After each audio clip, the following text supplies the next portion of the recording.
Shalom, selamat pagi, saudara yang dikasih Tuhan, puji nama Tuhan. Buat pagi hari ini kita bisa bertemu kembali dan kita masih dikasih Tuhan satu hari lagi ya untuk kita eh, berkarya di bumi ini. Pagi hari ini kita akan merenungkan firman Tuhan, tapi terlebih dahulu kita akan berdoa.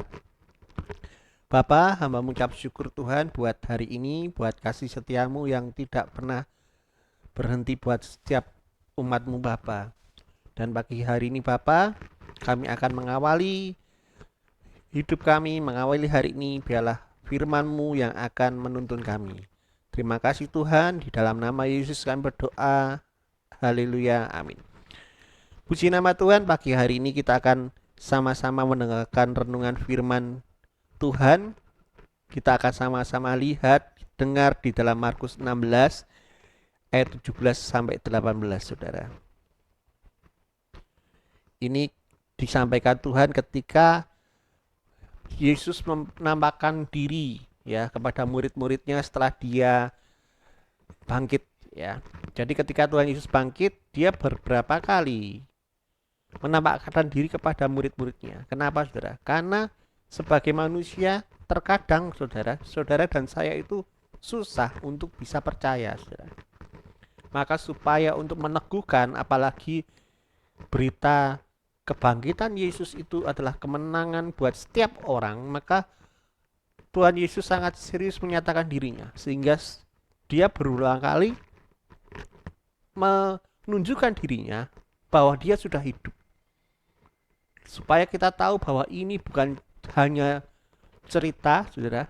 Ini bukan hanya dongeng, Saudara, tetapi ini adalah sejarah umat manusia, ya. Sejarah yang pernah terjadi bahwa ada satu orang manusia yang pernah mati dan di hari ketiga manusia tersebut bangkit. Dan setelah bangkit, satu-satunya manusia ya yang bisa lolos dari kematian. Dan dia naik ke surga. Dan janji Tuhan, Saudara, nanti kelak Yesus akan turun lagi ke dunia dengan cara yang sama, Saudara. Waktunya kita nggak tahu. Tuhan Yesus naik sekitar 2000 tahun yang lalu, Saudara.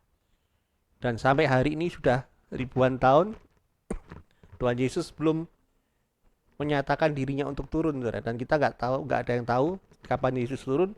Tetapi yang menarik, Saudara, ketika menyatakan diri, dia memperlihatkan dirinya kepada murid-muridnya.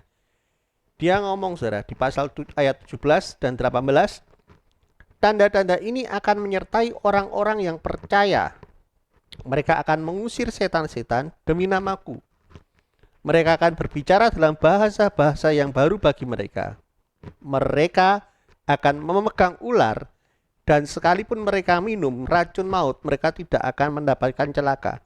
Mereka akan meletakkan tangan ke atas orang sakit dan orang itu akan sembuh.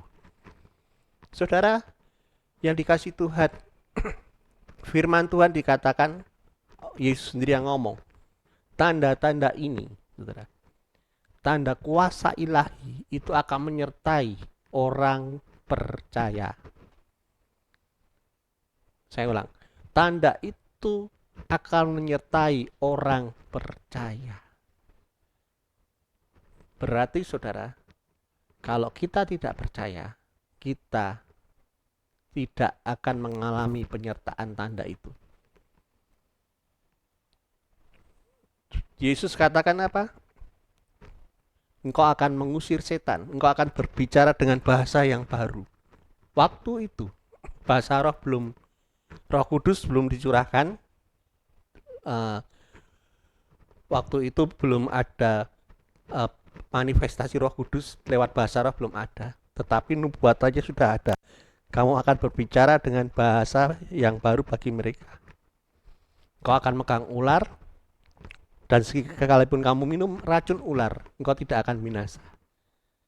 Tapi ayat ini jangan kita pakai untuk kita mencobai ya. Tiba-tiba kita coba ada ular, racunnya aku minum, saudara. Bukan seperti itu. Artinya apa? Ada kuasa ilahi yang ada di dalam hidup saudara. yang menyertai orang percaya. Yang menjadi masalah, saudara, terkadang kita tidak menyadari ketika kita sebagai orang percaya, engkau punya otoritas untuk itu, saudara. Dan pagi hari ini, saudara, firman Tuhan akan mengingatkan saudara tentang bagaimana ada sesuatu yang ilahi yang senantiasa bersama-sama dengan engkau. Ya. Beberapa hari yang lalu ketika kita mendengarkan renungan firman tentang amanat agung, ya, saya sampaikan bahwa Matius 28 dikatakan bahwa apa? Pergilah, jadikanlah semua bangsa muridku, ya.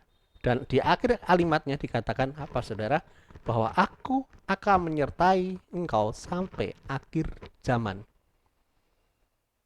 Kata menyertai itu selalu disematkan Tuhan dalam hidup orang percaya.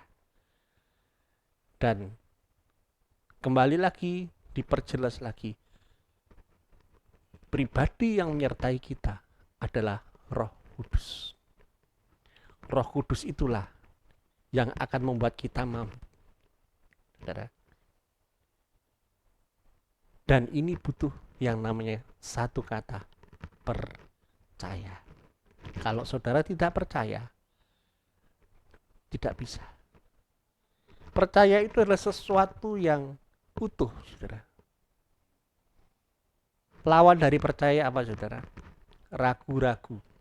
Ya. Kalau ketika kita mendengar firman Tuhan dan kita katakan, masa sih? Iya. Apa iya? Itu adalah ragu-ragu. Yang Tuhan mau, saudara, itu percaya secara penuh, bukan setengah, bukan seperempat. Ya. Sedikit pun ada keraguan, itu tidak percaya. Saya ulang, sedikit pun ada keraguan, itu artinya tidak percaya. Dan kita perlu belajar sama-sama setiap hari untuk betul-betul melatih diri kita untuk menjadi percaya. Dengan apa, saudara? Dengan ketika kita setiap hari membaca firman. Firman itu yang akan menguatkan kita. Dengan setiap hari kita menyembah Tuhan, maka kuasa itu akan dirilis, saudara, lewat penyembahan. Ketika kau menyembah Tuhan, ada sesuatu ilahi yang akan dirilis dari hidup.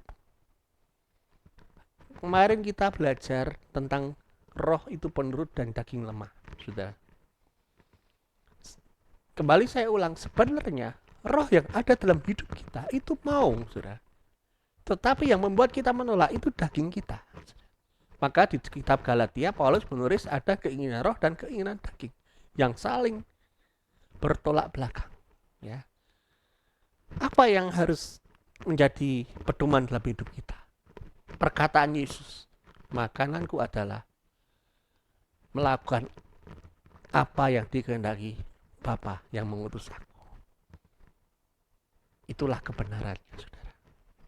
Mari saudara dikasih Tuhan, pagi hari ini, kalau engkau orang percaya, jangan pernah ragu. Tanda-tanda akan menyertai hidup. Kita akan bisa melewati apapun bersama dengan Tuhan. Karena Tuhan akan pakai hidupmu untuk menjadi perpanjangan tangannya. Puji nama Tuhan. Biarlah renungan pagi hari ini memberkati hidup saudara. Mari sama-sama kita berdoa. Tuhan Yesus, kami bersyukur buat hari ini. Biarlah kau memberkati Tuhan. Buat pagi hari ini Tuhan, buat kami, apapun yang kami lakukan Tuhan. Dan juga beberapa dari kami yang nanti sore akan melayani, berdoa untuk bangsa ini Bapa. Biarlah Tuhan memberkati Tuhan, biarlah Engkau memberkati bangsa kami yang sebentar lagi akan pemilihan umum Tuhan. Kami percaya Tuhan, Engkau yang akan menentukan pemimpin buat bangsa ini Tuhan. Tuhan sendiri akan memilih dan mengurapi Tuhan. Dan kami percaya Tuhan mengasihi bangsa ini. Terima kasih, berkati anak-anakmu yang akan melakukan aktivitas. Di dalam nama Yesus kami berdoa. Haleluya, amin.